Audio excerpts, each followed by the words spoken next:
Oman প্রবাসী মোহাম্মদ বাহারউদ্দিন ২.৫ বছর পর দেশে ফিরেছিলেন। পরিবারের সবার মাঝে ফেরার আনন্দে নিজের ফেসবুক অ্যাকাউন্টে লিখেছিলেন, স্বপ্ন যাবে বাড়ি আমার। কিন্তু সেই স্বপ্ন মুহূর্তেই চুরমার হয়ে গেছে ভয়াবহ এক সড়ক দুর্ঘটনায়। বুধবার ৬ আগস্ট ভোরে ঢাকা বিমানবন্দর থেকে লক্ষ্মীপুরে বাড়ি ফেরার পথে তাদের বহনকারী মাইক্রোবাসটি নোয়াখালীর বেগমগঞ্জ উপজেলায় এলে নিয়ন্ত্রণ হারিয়ে খালে পড়ে যায়। পরে পানিতে ডুবে তাদের মৃত্যু হয়।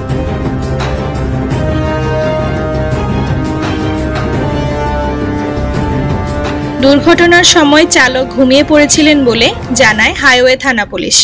দুর্ঘটনাস্থলের স্থানীয়রা জানান, ঘটনার পরপরই গাড়ির চালক খালের পানি থেকে বের হয়ে পালিয়ে যায়।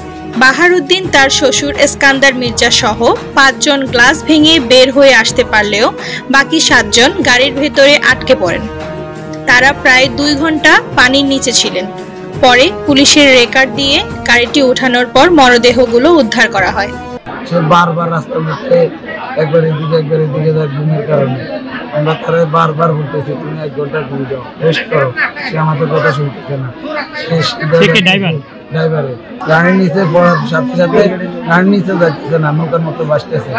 আমি তারা বলতেছি, তুমি লক খুলে দাও, আমি তাহলে দরজা খুলে দিলে সবাই বাইরে যেতে পারবে একসাথে। এ কি করছে, লক খুলে না, গ্যালাস নামাই দিয়ে সে এখান দিয়ে বাইরে গেছে আর আমরা সবাই ভিতরে। তারপর ছোট একটা জানলা ছিল, আমি বাইরেছি। আমি এখন সবাই বাইরে করতে যাই। আমার ওয়াইফের টান দিছে, আমার ওয়াইফে বাচ্চারা আসতেছে না। আমার বড় ভাবের টান দিছে, হে বাচ্চাতে আসছে না। আমার মাকে টান দিছি, আমার মা নানুকে ছাড়া আসতেছে। বাহারের ভাই রুবেল জানান, ছোট ভাই বাহারকে আনতে গিয়ে সড়ক দুর্ঘটনায় মা মুর্শিদ বেগম, স্ত্রী লাবনী আক্তার, মেয়ে রেশমি আক্তার ও নানি ফয়জুন নেসা সহ ছোট ভাইয়ের স্ত্রী ও সন্তান সহ ৭ জনকে হারালাম। আমার বেঁচে থেকে লাভ কি? দুর্ঘটনায় নিহতরা হলেন বাহারের স্ত্রী কবিতা আক্তার, মেয়ে মিম আক্তার, মা মুর্শিদা বেগম, নানি ফয়জুন নেসা, বড় ভাইয়ের স্ত্রী লাবনী আক্তার এবং ভাতিজি রেশমি আক্তার ও লামিয়া আক্তার। চোখের সামনে নিজের বৃদ্ধ মা, স্ত্রী, মেয়ে, নানি, ভাইয়ের স্ত্রী ও 2 ভাতিজিকে হারিয়ে বাহারউদ্দিন বাকরুদ্ধ হয়ে পড়েছেন। সেখানে গেলে দেখা যায় 2 বছর বয়সী শিশুকন্যা মিম আক্তারের নিথর দেহ বুকে চেপে ধরে চিৎকার করে কাঁদছেন বাহার। কেঁদে কেঁদে বলছেন, তোর জন্য এসেছিলাম মা, তুই কেন লাশ হয়ে পড়ে রইলি?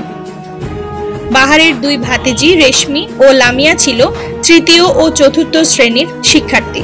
তাদের জন্য নতুন বই ও স্কুল ব্যাগ কেনা হয়েছিল কিছুদিন আগেই।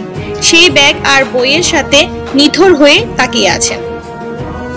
বাহারের শ্বশুর স্কান্দার মির্জা আক্ষেপ করে বলেন, চালকের ঘুমের কারণে এই দুর্ঘটনা ঘটে, এটা মেনে নেওয়া যায় না। চালকের ফাঁসি ও দৃষ্টান্তমূলক শাস্তি দাবি করছেন তিনি আরো জানান, বিকেল ৫টায় পশ্চিম চৌপল্লী গ্রামের কাচারিবাড়ি এলাকায় ৬ জনের দাফন সম্পন্ন হয়। নিহত ফয়জুন নেসাকে দাফন করা হয় হাজিরপাড়ার চর মোহাম্মদপুর গ্রামে।